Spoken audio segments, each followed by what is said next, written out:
మన ప్రభు అయిన యేసుక్రీస్తు నామములో మీకు మా శుభాభివందనములు. ఈరోజు దేవుని వాగ్దానము, నూతన హృదయమును మీకు ఇచ్చెదను, నూతన స్వభావము మీకు కలుగజేసేదను. రాతి గుండె మీలో నుండి తీసివేసి మాంసపు గుండెను మీకు ఇచ్చెదను. నా ఆత్మను మీ యందుంచి నా కట్టడలను అనుసరించు వారిని గాను, నా విధులను గైకొను వారిని గాను మిమ్మును చేసేదను. యెహెజ్కేలు 36వ అధ్యాయము 26-27 వచనాలు.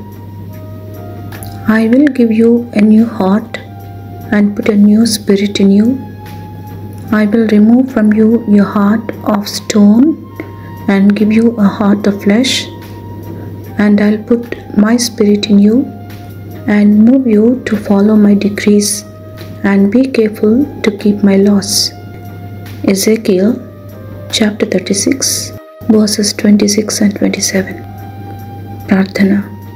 ప్రేమగల తండ్రి, కృపగల దేవా, ప్రతి ఉదయము మీ వాత్సల్యత నూతనముగా మాపై కనపరుస్తున్నందులకు వందనాలు. సమస్తమును నూతనమైనవిగా చేతునని వాగ్దానం ఇచ్చి మా ద్వారా మీరు మహిమ పొందవలనని కోరుతున్నందులకు వందనాలు. ఇంకనూ మా జీవితాలను సరిచేసుకుని మీకు సాక్షులుగా ఉండుటకు కృప చూపమని యేసునామములో వేడుచున్నాము తండ్రి. ఆమెన్.